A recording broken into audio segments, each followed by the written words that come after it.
Alhaji Mahama Idrisu, representing our founder, Jerry John Rawlings, and our Council of Elders,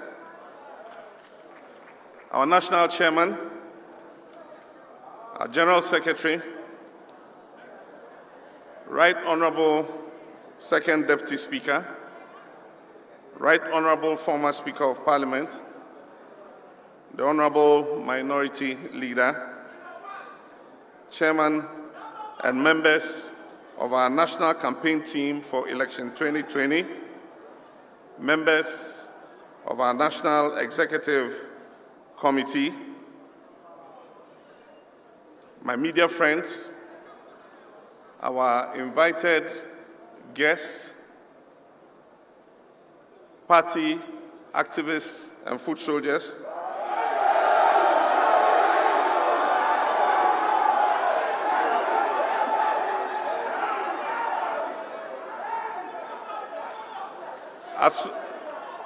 assorted professional groups, ladies and gentlemen, on a day like this, we can't help but remember many of our comrades who have contributed their quota to bring us to this point, but who no longer are with us. The list is too long, but I acknowledge in particular my teacher, my friend, my comrade, my mentor, Professor John Evans Atta-Mills, of blessed memory, my able Vice President, Pakwesi Emisa Arthur, many other of our departed faithful, Kobnai J., our former chairman, Dr. Mrs. Mary Grant, and so many others who are not with us today. We acknowledge them, we salute them, and may their souls rest in perfect peace. This world is changing fast and in truly fundamental ways. Global climate change, migration, terrorism, racial tensions, and lately, COVID-19 are throwing up new challenges that are testing the quality of leadership of every nation. The stress tests nations are going through are revealing fissures based on developmental models and paradigms used by those countries.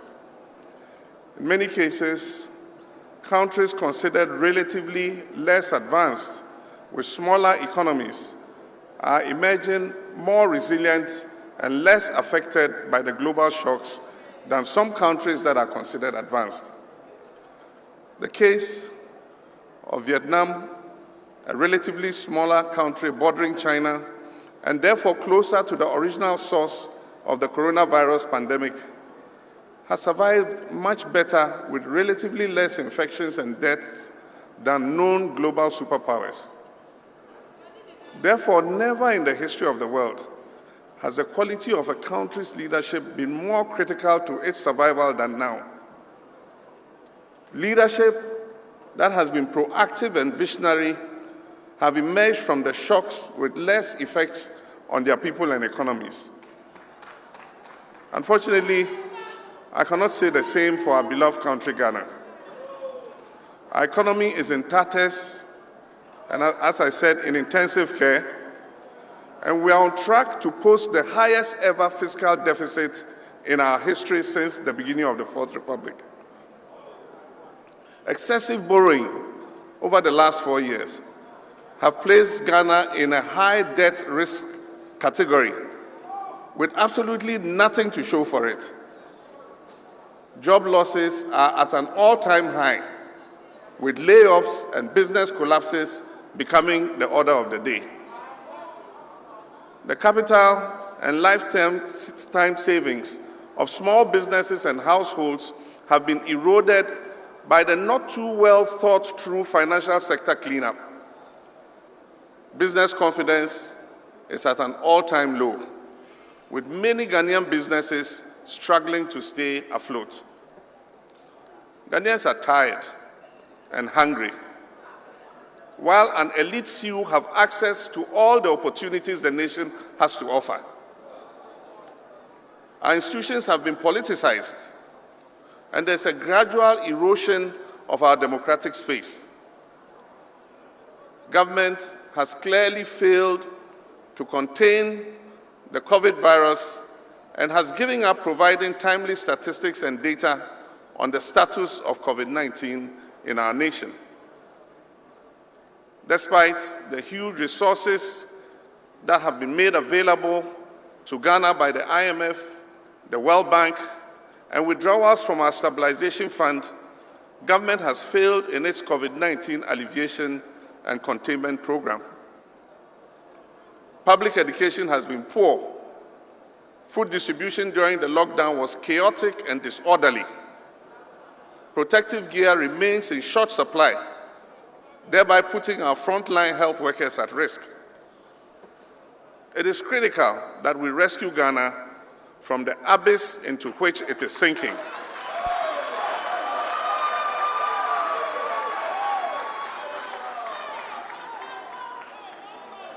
My comrades and friends, we must prepare Ghana to cope with the current global challenges. We must open new horizons and new hopes to instill a new sense of purpose in our people, catching up on what we have missed while taking steps to enhance our growth. We must place Ghana in sync with the new developments taking place around the world in order that we prepare our economy to become an advanced one. To achieve this, we must build a knowledge-based economy and move faster into the new world of smart manufacturing and digital services. This will generate not only growth, but prosperity for all Ghanaians. We'll create not only jobs, but sustainable and decent jobs, so that people can live prosperous and dignified lives. We must put Ghanaian businesses at the center of our economic growth. It is only when Ghanaian businesses thrive that our economy can grow and create jobs and prosperity for our people. We must create equal opportunities for all Ghanaian businesses and not deal with them based on political color or family affiliation of their owners.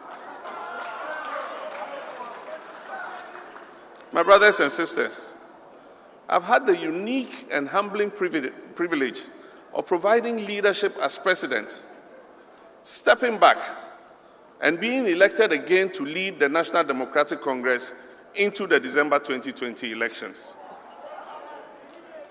It has therefore given me the opportunity during this period to reflect soberly on the challenges and expectations of governance and the heavy burden of people's hopes and aspirations that come with it. Ghana cannot afford to do things the old way. Survival and success for today and the future generations require a much more urgent and, in many cases, substantial change to prevailing economic and social relations. Ghana needs a new era of social justice. It is time for renewal and coming together. It is time for greater self-reliance. It is time to close the wealth gap that divides our society and create greater equality amongst our people. It is time to finally end intolerance and social discrimination against ethnic groups, religious groups, gender and age groups.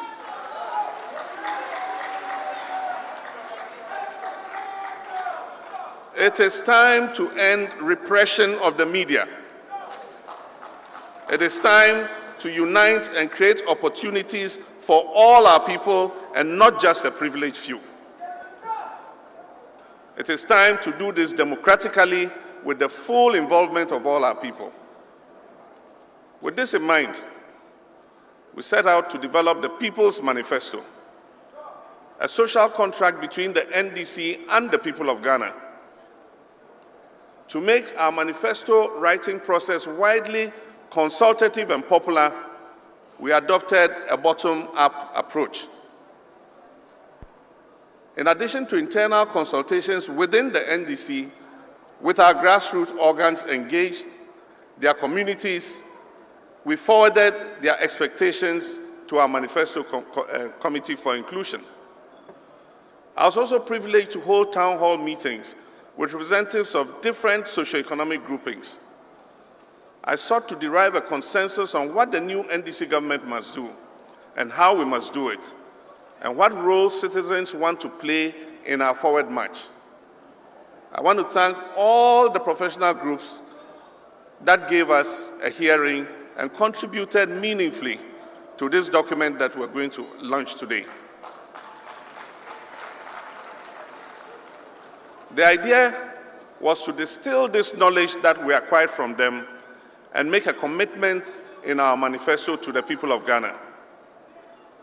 Our consultative process was interrupted by the COVID-19 pandemic.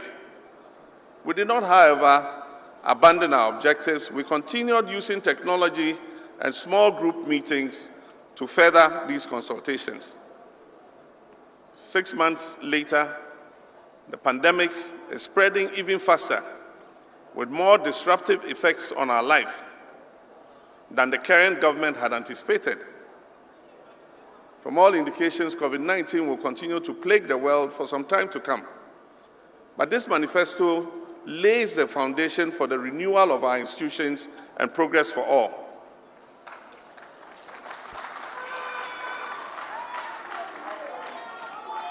It is my hope that you will identify the ideals of our People's Manifesto and vote for John Mahama and for the great NDC team and engage us with a view to holding us to our commitment on program delivery. I believe that there are great times ahead for our people. All of us, myself included, learned a lot of valuable lessons during the period of preparing this manifesto. The most important was the growing and humbling understanding of the fact that the December elections will be unlike any other election in our recent history. It will be an election of destiny. It will be an election of the future. It will be an election of the future of our children and our grandchildren. This election will be about the very soul of a new Ghana. Our historic mission right now is to provide our fellow Ghanaians with the opportunity to become a part of tomorrow's world and offer our beloved country a clear chance to spread prosperity to all our people and move into the status of an advanced middle-income country within the next 5 years. It is possible together. We can do it with the right and dedicated leadership. We owe it to our wonderful people to create new job opportunities, to bring new skills, and to provide better chances for everyone so that all of us will be able to live a dignified life. It is time now, my brothers and sisters. That time is now.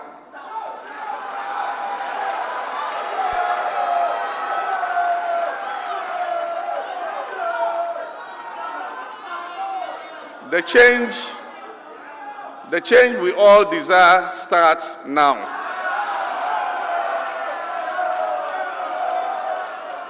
Let us all join hands to create the country that we wish for. May God bless our homeland, Ghana. May God bless each and every one of us. May God make our country great and strong. And so, at this point, I'll take you through a few highlights of our manifesto, not in any particular order.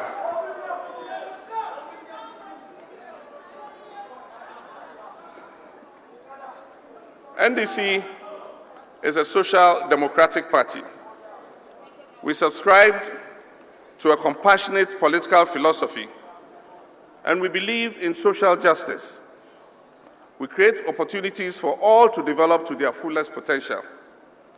We focus on an inclusive effort to safeguard the jobs of today and create sustainable jobs for the future. Our manifesto is our social contract with the people of Ghana, and we will create a bright future for Ghana and for every Ghanaian.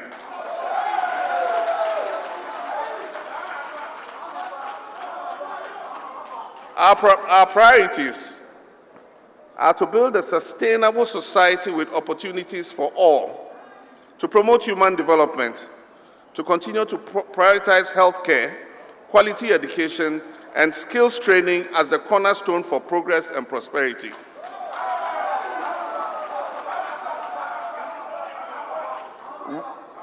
The US $10 billion accelerated infrastructure plan, dubbed the Big Push, will create jobs for the multitude of our people, will provide infrastructure for accelerated development, and will fix the economy as we unite against poverty, create sustainable jobs under our Ejumapa program, promote good governance, integrity, anti-corruption, transparency, and accountability, and deepen the international relations amongst our sister nations. Uniting against poverty, that is the economy. Ghana's economy is not working for the people, it's working for only a few.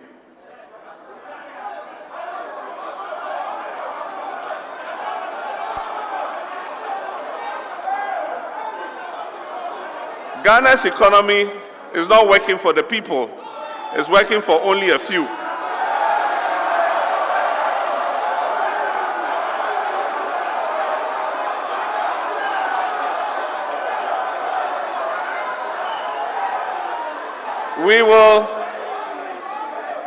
We will fix the economy and make it work for all Ghanaians. We'll fight the disastrous effect of the poor economic management of this administration.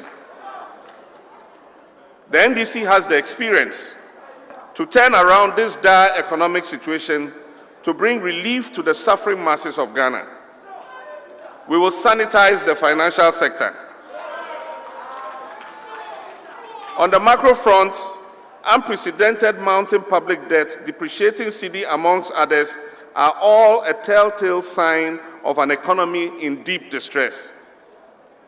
We will roll out prudent macroeconomic measures anchored in sound management. We will bring the public debt under control. We will stabilize and strengthen the long-suffering cedi, reduce inflation, ensure a low progressive taxation regime, and restore inclusive growth. We will make the business environment friendly again, provide unprecedented job-related stimulus packages for the private sector, and most importantly, increase Ghanaian participation and stake in our economy. And we'll put an end to the vindictive targeting and collapse of Ghanaian businesses and its attendant job losses.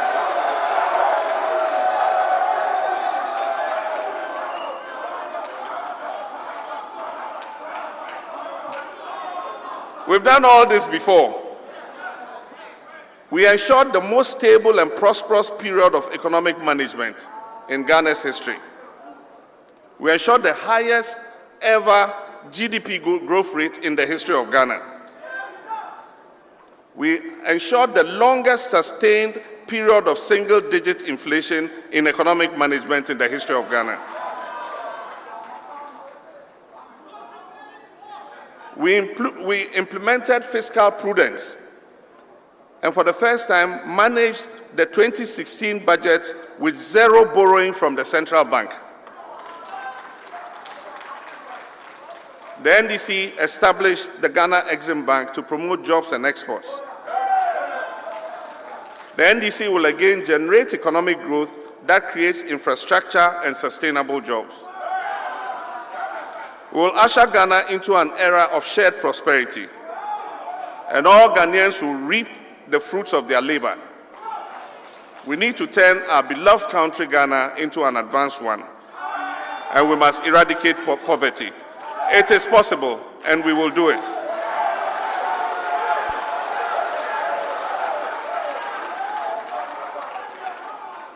How will we achieve these targets?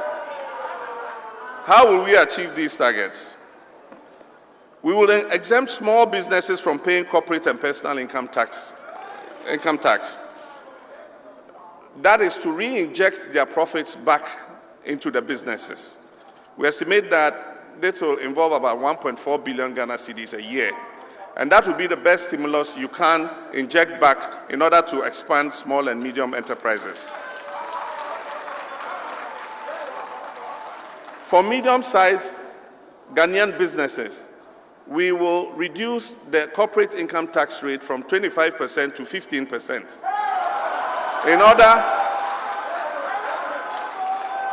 in order to give them breathing room to be able to reinvest in and grow their businesses.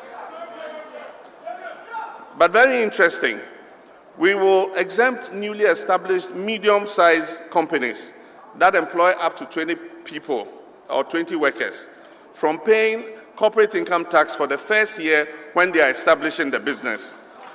This is important because the most critical time in establishing a business is the first year when you are investing. And when you're investing, it's not the right time for government to come asking you to bring money. And so we will give them that relief. And for businesses that employ 20 or more, medium-sized businesses, they will get corporate tax exemption for 2 years so that they can establish the business properly and expand the business to employ more people. We'll exempt commercial vehicles and other commercial equipment imported into the country from commercial, industrial, and agricultural purposes from import duty.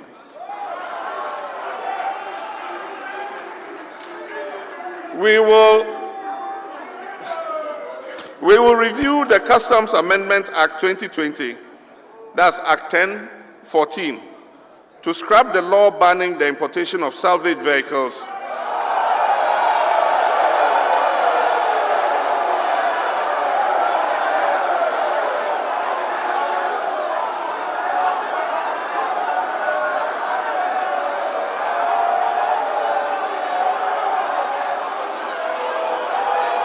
to scrap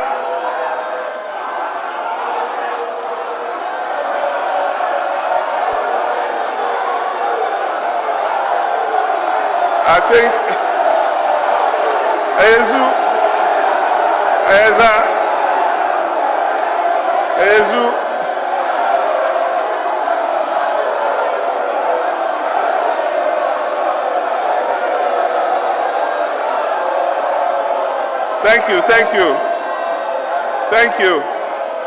Thank you. To scrap the law banning the importation of salvage vehicles and the proposed imposition of a 35% import duty rate. We are going to scrap it, and in order that salvage vehicles are not banned, and the top duty rate that government proposes to impose on these vehicles does not happen. This is to save the local automotive industry, so that our people in Swami Magazine, Konkompe, Abose Okai,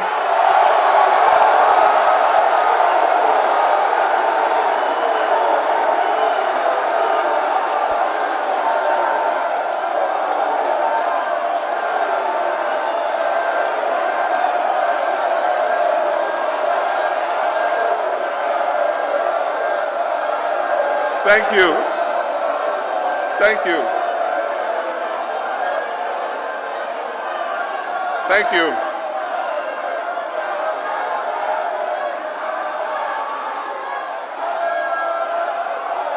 Thank you. Thank you. Thank you. This is to allow our people in the local automotive industry in Swami Magazine, Konkombe, Abose Okai, to continue to work to earn a decent living. We encourage vehicle assembly plants investing in Ghana as a complement to our local industry, not to cancel out our local industry. We will reverse the decoupling of VAT 12.5%, NHIL 2.5%, Get Fund 2.5%, which has brought untold hardship onto Ghanaian businesses and households. We will introduce a rural investor incentive package to create meaningful employment opportunities for the youth, especially in rural areas, and investors in rural communities. Under this program, they will be exempted from dividend and capital gains tax. And then B, if they employ up to 50 persons, they will be granted tax exemptions and further incentives on the importation of capital equipment. We'll provide special tax incentives for indigenous value chain industries such as mineral processing, petroleum-based industries, agro-based, pulp and paper industries in order to unlock sustainable job opportunities. Among others, we'll review the Rent Act to provide tax incentives to landlords and real estate investors to reduce the cost of rent advances for residential and commercial purposes.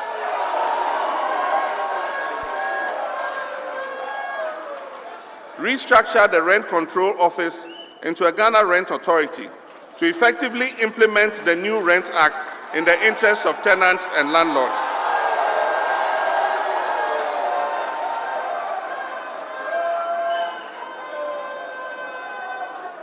We will increase the District Assembly's Common Fund back to 7.5% from the 5% that the current government has put it. This will make sure that enough revenue goes to the district assemblies to function effectively and provide adequately for people in the decentralized districts, and also for people with disabilities. We'll promote local content for local contractors in all sectors of the economy to increase the contribution of Ghanaians to a minimum of 55% of GDP and improve Ghanaian ownership and participation of our economy. Amend the Public Procurement Act to give priority to Ghanaian businesses in the award of contracts financed from public funds. Within a year in office, we will pay the full amount due every victim of the reckless handling of the financial sector cleanup.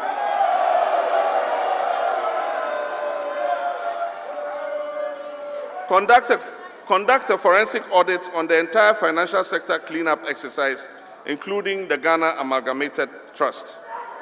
Set up a financial services authority to regulate the financial service industry, protect consumers, and ensure fair competition in the financial service sector. Ensure a well-tiered financial system to cater for the various segments of the market, such as SMEs. The idea behind this is you don't need every bank to have a capital reserve of 400 million.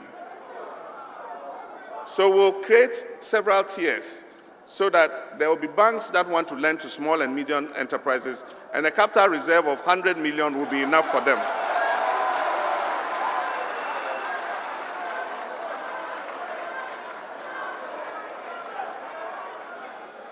Amend the National Pensions Act, 2008, Act 766, to improve both service delivery and financial efficiency of the SNIT pension scheme. Allow contributing workers, such as private teachers, amongst others, who lose their jobs suddenly due to natural occurrences, such as COVID-19 pandemic, to be paid stipends while they search for a new job. And this is important. Allow workers who have contributed for a minimum period of 10 to 15 years to use their contribution as collateral to access mortgage loans for housing.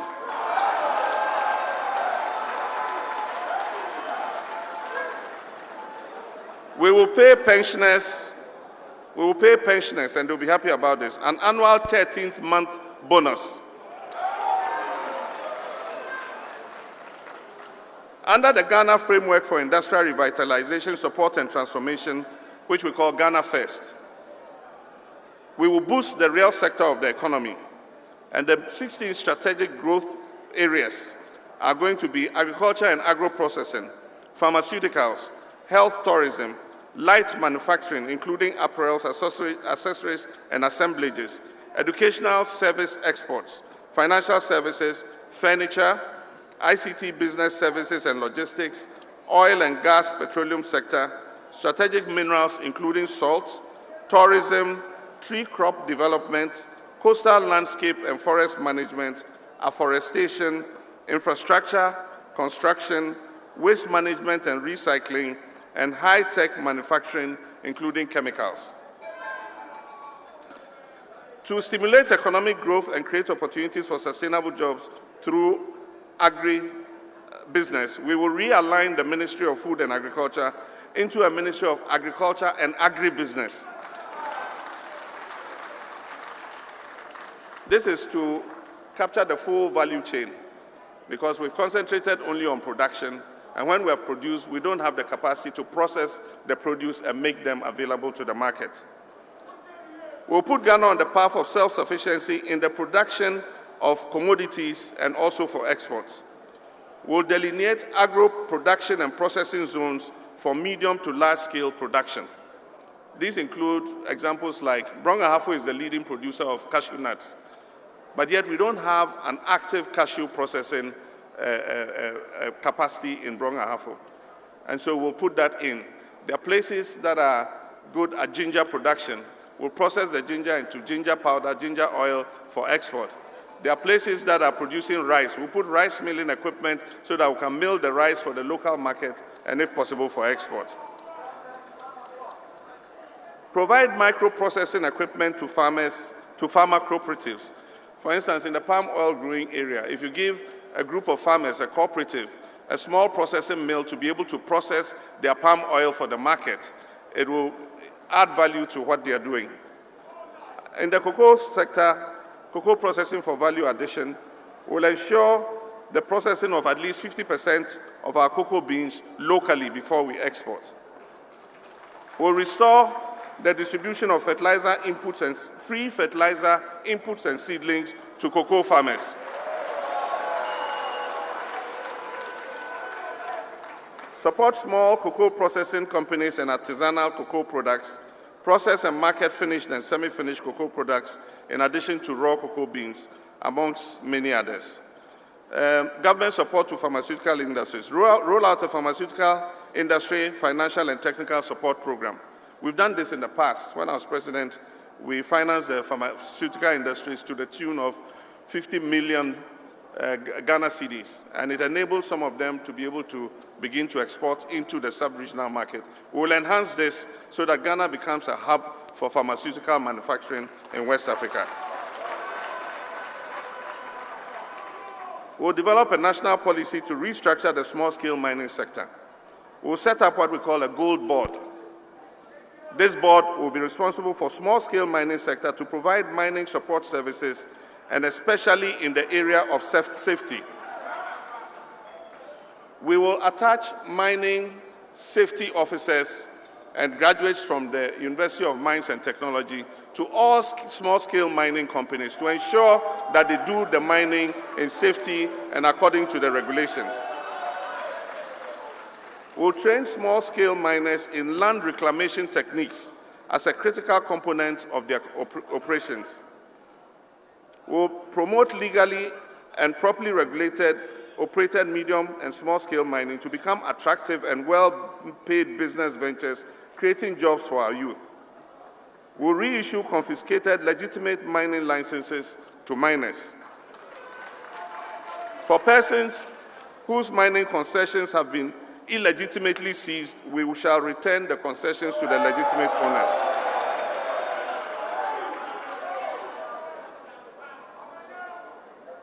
We will track down and take back all excavators that are missing.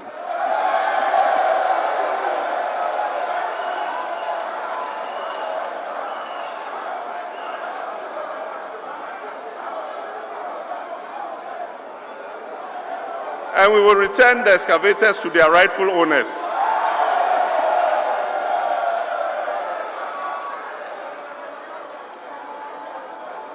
We will establish mini gold refineries in the gold-producing regions of our country in conjunction with the private sector.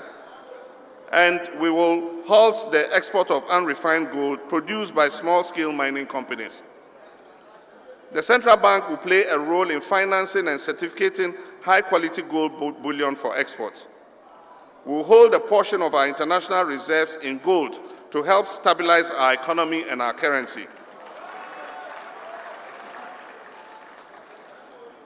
Many other things. I will increase demand for locally manufactured goods, and will use government's purchasing power to stimulate demand for made-in-Ghana goods by directing all MDAs to patronize made-in-Ghana goods. We'll encourage the private sector to establish marketing companies to service local SMEs and manufacturers. And then it continues. We'll modernize our markets using a mini KJTR model. And so markets like Aflao, Mankesim,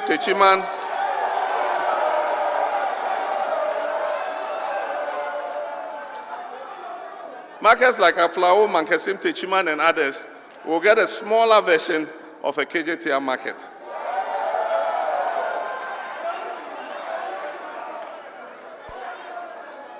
Promote local production of hygiene goods, especially for women, including sanitary pads, through training and support for startups.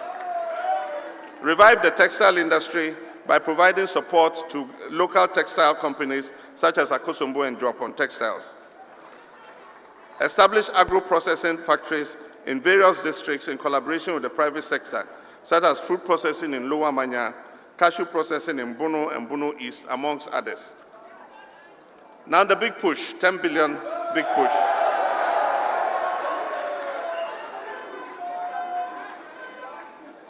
And I'll rush through this very quickly. The $10 billion big push for infrastructure development and economic transformation will involve an investment of $10 billion over 5 years. It will transform our economy in furtherance of our 1 million jobs plan. Projects under the big push will be executed in all cases by Ghanaian registered companies that pay their taxes in Ghana. This is to ensure that the money circulates within Ghana. And so if you want to participate, your business should be registered in Ghana and pay taxes in Ghana. These investments will stimulate and grow indigenous Ghanaian businesses. The 10 billion investment will be directed to stimulate the economy by sourcing as much as possible locally available materials and products for the execution of the projects. Now, key areas under the big push: provide infrastructure for agriculture and agribusiness, such as warehouses, silos, irrigation dams, farmer service centers, etc. Develop regional digital and innovation centers. Develop 5G technology. Upgrade and dualize all our major national roads. Complete the Eastern and Western Corridor roads.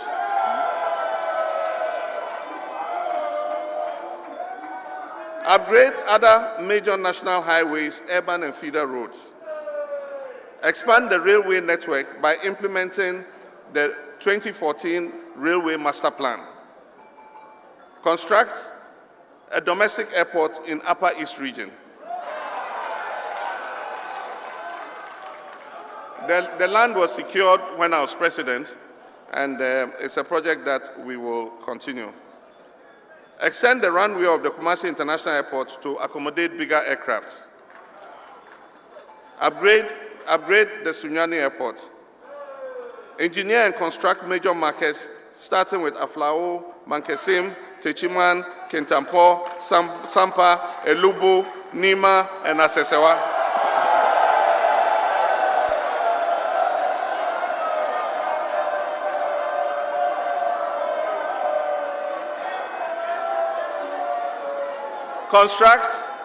Construct social housing in all districts of the country. Expand rural electrification. Water supply, sewage, and sanitation systems. Complete all abandoned hospital and health projects. Construct new district and regional polyclinics, health centers, and CHIPS compounds in all the districts. Construct 2 new infectious disease centers. Expand the 37 military hospital as the national emergency center. Complete all the E-blocks and the abandoned community day secondary schools. Construct new schools at the basic level by removing schools under trees and other substandard schools. Provide universities in the new regions that do not have any. build modern theaters and studios for the development and promotion of the creative arts, complete feasibility and continue the implementation of a specialized port on the eastern seaboard of our country, and that refers to Keta. Construct a multi-purpose convention and exhibition center aimed at repositioning Ghana as West Africa's destination for meetings, conferences, and exhibitions. Refurbish the National Theatre. Upgrade NAFTI into a fully fledged multimedia university for film, arts, theatre, and music. Upgrade the National Sports College into a state-of-the-art sports university to serve the West African sub-region. Provide sports development facilities across the region, including stadia, mini stadia, and other facilities. Upgrade infrastructure linking tourism sites. Complete and operationalize the Swami and Dawa industrial parks. Establish new industrial parks and free zones in the industry-deprived regions. And under the 1 million jobs plan, which we have christened Ejumapa, will generate an average of 250,000 decent jobs every year. Our job creation policies will be rapidly deployed through needed interventions that are applied to ensure that all sectors of the economy give priority to the creation of sustainable and decent jobs. The 1 million jobs will be anchored on the big push, an aggressive infrastructure development for jobs. The 10 billion investment over 5 years will stimulate the economy and provide opportunities for businesses to grow, create new entrepreneurs, and employ more people. A national apprenticeship program to train technically skilled human resources for rapid industrialization, job creation, and entrepreneurship will be implemented. NAP, as we call it, will target 500,000 out-of-school youth, including Kayaye. Government will bear the cost of fees for their training, and they'll receive start-up kits on completion of their training. What this means is that we'll register master craftsmen in all the districts around the country. We'll register youth that are interested in going as apprentices to learn a skill, and we'll pay the master craftsmen to train them, and when they are finished, we'll give them the kits that they need to start work, whether sewing machines or hair dryers. Through a number of tax exemptions, micro, small, and medium enterprises will be able to plow back their profits, drive the digitization of the economy to provide new jobs, encourage establishment of new businesses, focusing on exports to help create more job opportunities, provide free training in coding to young people across the country, engage a minimum of 300,000 beneficiaries under the Youth Employment Agency, focus on skills acquisition, legalize and regulate Okada,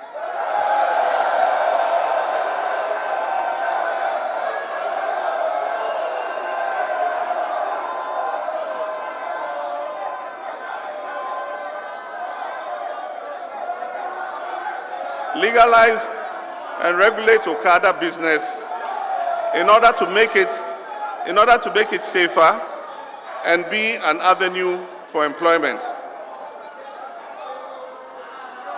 Convert the labor office into a national employment center with offices in all the regions. Persons seeking jobs can register online, and employers who recruit from the National Employment Center database will receive tax incentives. It will also compile and maintain a national employment dashboard to track the number of jobs created every year.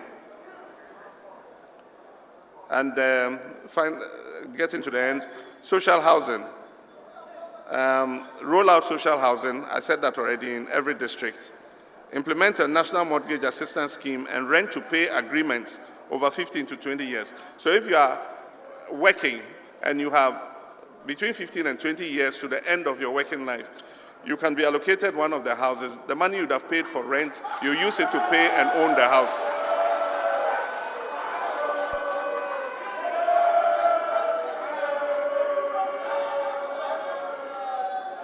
The mortgages will be priced in cedis, not in dollars, so that we insulate the house owners from the escalating value of the dollar. The rest is expand GIFEC to create a digital economy development fund to promote entrepreneurs with emphasis on youth and females. So GIFEC will help young entrepreneurs who want to go into digital services. Roll out a solid digital infrastructure to generate incremental value of more than 5 billion in a year. Develop a digital Ghana master plan. Ensure the efficient transfer of digital technologies and skills to unleash the innovative and entrepreneurial potentials of our young people.